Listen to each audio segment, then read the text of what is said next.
welcome back to Teen Story Share. This week we're continuing At the End of the World by Nadia Mikhail.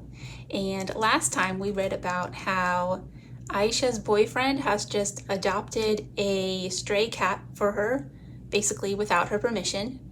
Aisha and her mother are about to plan a road trip to try to find Aisha's older sister June, who they have not seen in about 3 years.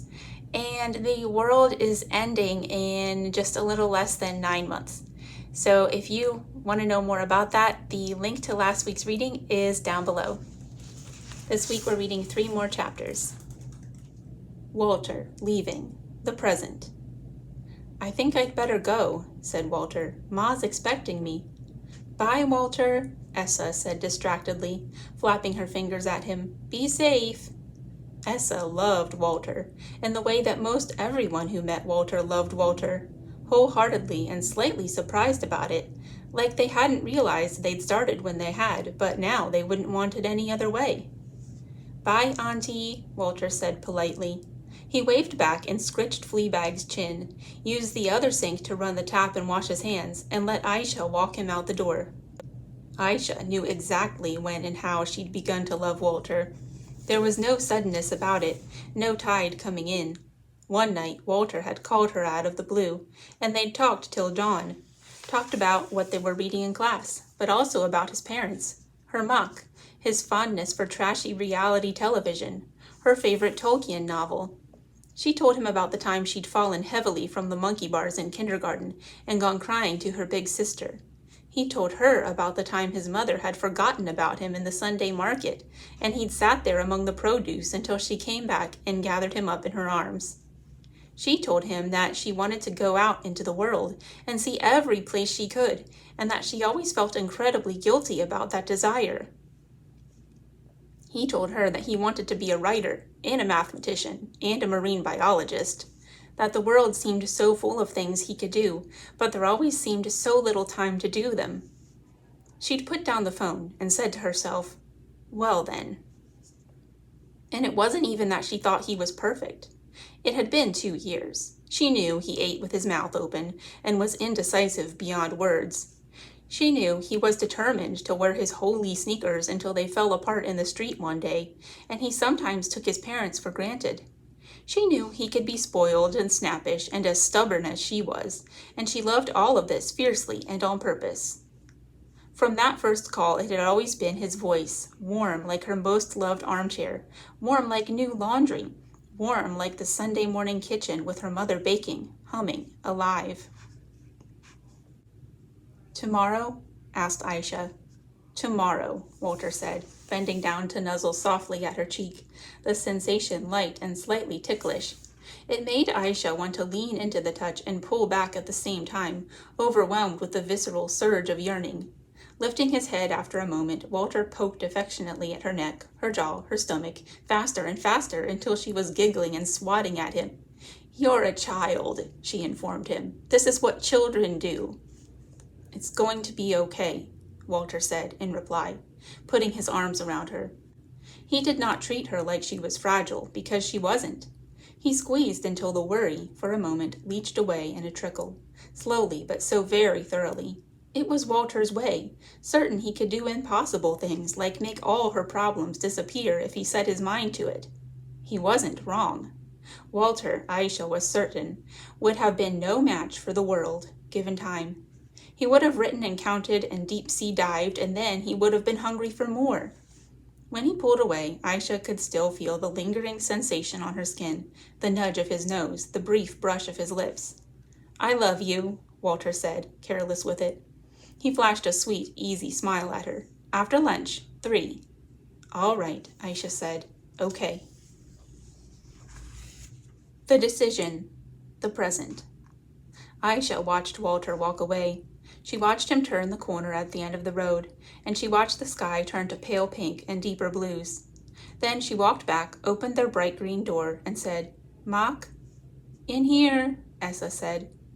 Aisha walked to her mother's room, pushing Fleabag away with her foot when he tried to follow.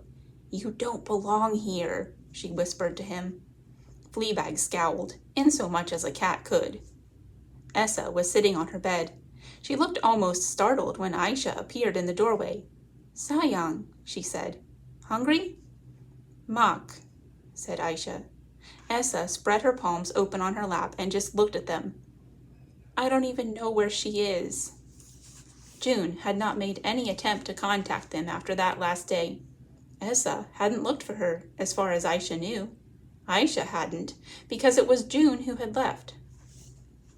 June was the one who could have come back any time. They hadn't talked about her at all after she'd left. Essa had taken down the picture frames with her in them. Aisha came home one day and found them all gone, and Essa never put them back up. The spaces that were left on the dressers and walls felt like holes, but Aisha and Essa wiped away the dust that accumulated on the surfaces where they had been. There had to be clean, new skin.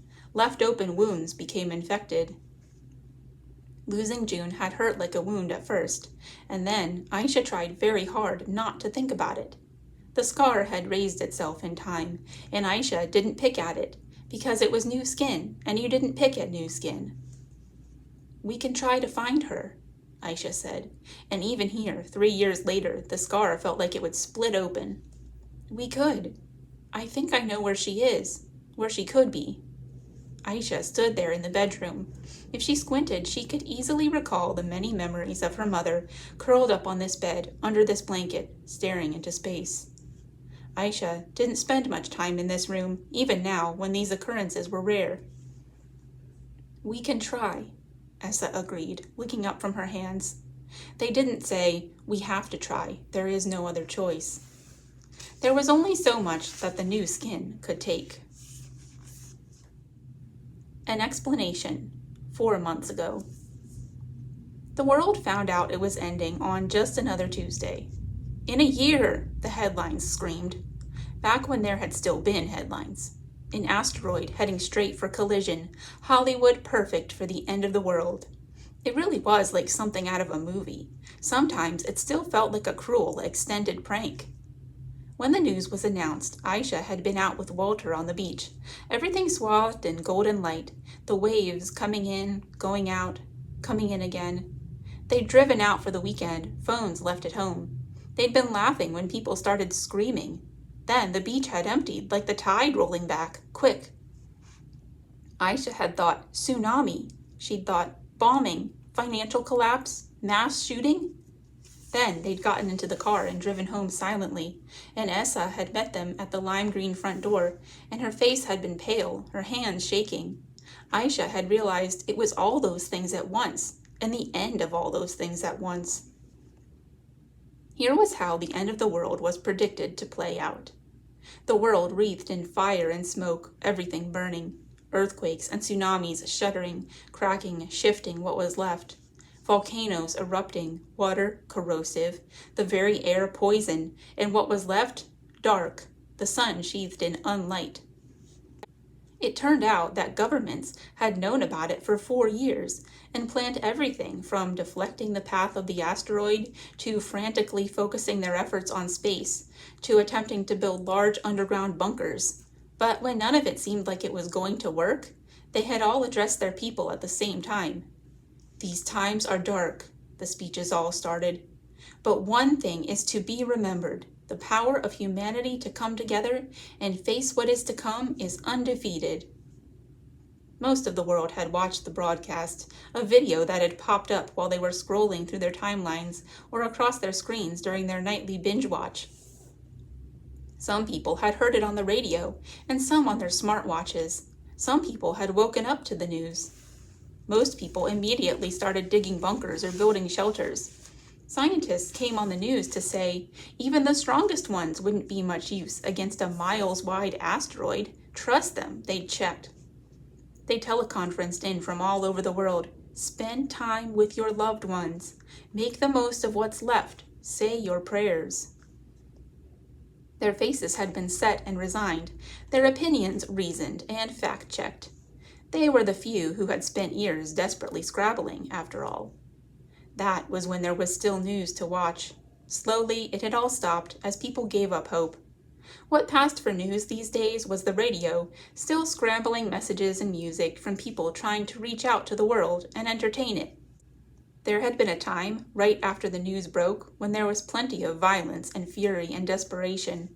There was a period of rioting for food and essentials. Systems of government and law enforcement collapsed. Aisha and Essa spent a month or so primarily inside, with the doors and windows locked and barricaded, the very air brimming with worry and June's name. The stories they heard were brutal ones. There were people setting things on fire, frustrated and despairing with how much of their lives they had worked, and how little there was left to show for it. There were other people who resorted to brutality for no other reason than they could. And then there were the stories of the people who had just given up on their lives. Time went on, and things shifted. There was still cause to be careful now. People were still angry and anguished.